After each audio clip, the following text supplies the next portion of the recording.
একবার দুই ভাইয়ের মধ্যে একটি ব্যাপার নিয়ে বড় ধরনের বিবাদ শুরু হলো। পঞ্চায়েতেও বিষয়টি মীমাংসা করা সম্ভব না হওয়ায় শেষ পর্যন্ত হাইকোর্ট পর্যন্ত করালো বিষয়টি।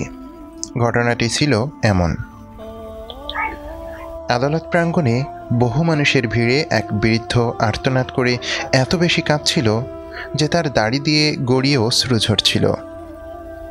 তার নাম হিজান। সৌদি আরবের একটি শহর বুরাইদা থেকে আরও 90 কিলোমিটার দূরে আশিয়া নামক একটি গ্রামে বাস করতেন তিনি। লোকেরা তাকিয়ে তাকিয়ে তার কান্নারত দৃশ্য দেখতে লাগলো। ভাবল, লোকটি এভাবে কাঁদছে কেন? তার ছেলে কি তার সাথে দুর্ব্যবহার করেছে? জমিজমা হাতছাড়া হয়ে গেছে? নাকি বৃদ্ধ বয়সে তার স্ত্রী তাকে তালাক দিয়েছে? এর কোনোটাই নয়। আসল ঘটনা হচ্ছে, একটি মামলায় হেরে যাওয়ায় আদালত প্রাঙ্গণে এভাবে শিশুদের মতো কাঁদছে লোকটি। তার এক বৃদ্ধা মা আছেন। মায়ের না আছে কোনো অর্থ সম্পদ, না আছে জমি জমা। একটি পিতলের আংটি ছাড়া তার আর কিছুই নেই। অথচ সেই মায়ের দেখাশোনার দায়িত্ব লাভের জন্য ভাইয়ে ভাইয়ে তাদের দ্বন্দ্ব। বৃদ্ধা মা হিজানের সাথেই থাকতেন। দু ভাইয়ের মধ্যে সেই বড়। মায়ের সাথে তিনি সদাচরণ করতেন। মায়ের সর্বাত্মক সেবা যত্ন করার চেষ্টা করতেন তিনি। মা তার সাথে খুবই সুখে ছিলেন। ছেলের বয়সও কম হয়নি। একদিন হিজানের ছোট ভাই বড় ভাইয়ের বাড়িতে বেড়াতে এলো। সে থাকতো অন্য একটি শহরে। বড় ভাইয়ের কাছে সে মাকে নিজের সাথে নিয়ে যাওয়ার প্রস্তাব করল। মূলত মাকে নিয়ে যাওয়ার জন্য এসেছিল সে বড় ভাইয়ের কাছে। ছোট ভাইয়ের কথায় হিজান বিরক্ত হয়ে বললেন, ভাই, আমার বয়স হয়েছে ঠিক, কিন্তু আমি এখনও আমার মায়ের দেখাশোনা করতে সক্ষম। তুমি যদি মনে করে থাকো যে আমি অক্ষম হয়ে পড়েছি, তাহলে তুমি ভুল করছো। আমি মরে গেলেও মাকে কোথাও যেতে দেব না। তুমি যদি মাকে আমার কাছ থেকে ছিনিয়ে নিয়ে যাও, আমার জীবন অতিষ্ঠ হয়ে যাবে। আমার প্রতি দয়া করো ভাই। মাকে নিয়ে যাওয়ার কথা ভুলেও মাথায় এনো না, আল্লাহর দোহাই। বড় ভাইটার এমন উত্তরে ছোট ভাই অত্যন্ত নরম কণ্ঠে বলল, ভাইয়া, আপনি অনেক দিন ধরে মায়ের সেবা যত্ন করে যাচ্ছেন। আলহামদুলিল্লাহ, আপনি খুব ভালোভাবে আপনার দায়িত্ব পালন করেছেন।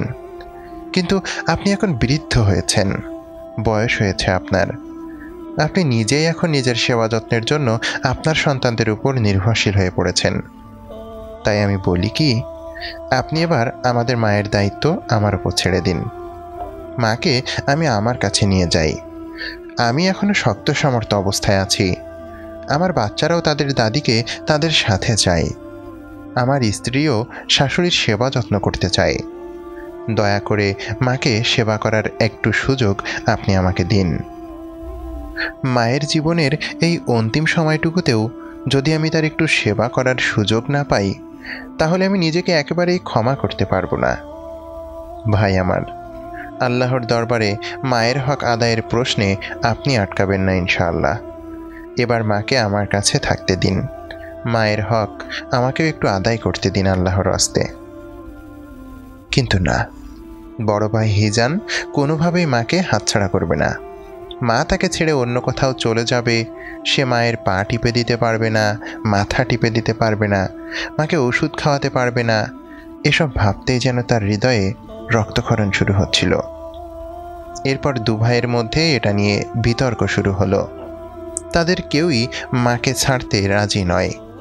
প্রতিবেশীরা বিষয়টি সমাধানের চেষ্টা করে, কিন্তু তাদের পক্ষে কোনো সমাধানে পৌঁছা সম্ভব হয় না, কারণ তারা উভয়ই নিজ নিজ অবস্থানে অনড়। এই অবস্থা দেখে সবাই খুব অবাক হয়ে যায়। বিষয়টি কিছুতেই সমাধান করা গেল না। সমঝোতার সব প্রচেষ্টা ব্যর্থ হলো। এরপর দু ভাইয়ের অনুরোধে মামলাটি উচ্চ আদালতে পাঠানো হয়। বিচারকের কাছে মামলাটি উত্থাপন করা হলে মামলার বিষয়বস্তু শুনে বিচারক খুবই বিস্মিত হন। তিনি বারবার মামলাটি পড়েন, কিন্তু কোনোভাবেই বুঝতে পারছিলেন না যে কি করা যায়। তারপর তিনি দুই ভাইকে তার চেম্বারে ডেকে বুঝিয়ে সুঝিয়ে মামলাটির নিষ্পত্তি করার চেষ্টা করেন, কিন্তু তাদের কেউই মায়ের সেবা যত্নের ভাগ ছাড়তে রাজি না। বিচারক বোঝাতে ব্যর্থ হয়ে শুনানির দিন তাদের মাকে আদালতে আনতে বললেন, কারণ তিনিই বলতে পারবেন যে তিনি কোন সন্তানের কাছে থাকতে চান, বড় ছেলের কাছে নাকি ছোট ছেলের কাছে।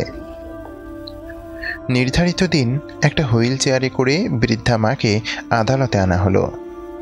বৃদ্ধার কঙ্কালসার দেহের ওজন 20 কেজির খুব বেশি হবে না। আদালত ভর্তি লোকজন। এই আজব মামলার রায় শোনার জন্য উৎসুক লোকেরা অস্থির হয়ে আছে।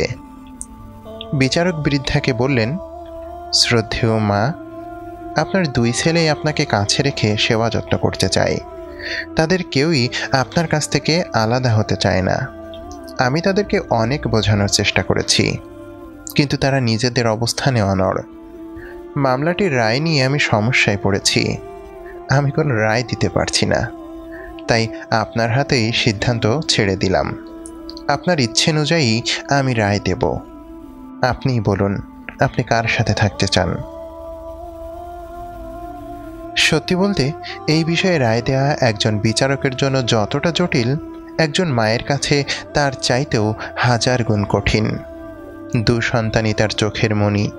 তিনি দুজনকেই সমান ভালোবাসেন। একই গর্ভে তিনি দুজনকে ধারণ করেছেন। একই উদর থেকে জন্ম নেওয়া সন্তানদের মাঝে পৃথিবীর কোনো মাই কি পার্থক্য করতে পারে? দুজনই তার সেবা যত্নে অনেক আন্তরিক। বিচারক যখন বৃদ্ধার কাছে বিচারের ভার দিয়ে দিলেন, তিনি বাকরুদ্ধ হয়ে গেলেন। বিচারক অধৈর্য হয়ে উত্তরের জন্য প্রতীক্ষা করছিলেন। অবশেষে বৃদ্ধা মা মুখ খুললেন। তার চোখ দিয়ে তখন অশ্রুর ফোয়ারা নেমে এলো। তিনি বললেন, মাননীয় বিচারক, আমি কি বলবো বলুন? আমি ওদের মা। ওরা দুজনই আমার সন্তান। ওরা দুজন আমার এই 2 নয়নের মণি। একই উদরে জন্ম নেওয়া 2 সন্তানের মধ্যে একজনকে বেছে নেওয়াটা পৃথিবীর যে কোনো মায়ের জন্যে অসম্ভব রকমের কঠিন। এ অবস্থায় আমার পক্ষে কোনো সিদ্ধান্ত দেয়া সম্ভব নয়। মায়ের এমন বক্তব্যে বিচার কাজ আরও কঠিন হয়ে গেল, কিন্তু বিচারককে একটি রায় তো দিতেই হবে। অনেক চিন্তা ভাবনা করে তিনি ঘোষণা করলেন, হিজান অনেক দিন ধরে তার মায়ের সেবা যত্ন করেছে। এখন সে বৃদ্ধ হয়ে গেছে। তার নিজেরই এখন সম্পূর্ণ বিশ্রাম আর দেখভালের প্রয়োজন। হিজানের তুলনায় তার ছোট ভাই এখনও তরুণ এবং শক্ত সামর্থ্য। মায়ের দেখাশোনা করতেও সে সক্ষম। তাই আদালত এই রায় দিল যে এখন থেকে বৃদ্ধা মা তার ছোট ছেলের সাথেই থাকবে। এই রায় শোনা মাত্র বড় ছেলে হিজান কষ্টে চিৎকার করে কান্নায় ভেঙে পড়লেন। এত লোকের সামনে আদালতে তিনি কেঁদে কেঁদে বললেন, হায় আফসোস, আজকে আমি বয়সে ছোট হলে মাকে সেবা করার সৌভাগ্যটা আমারই হতো।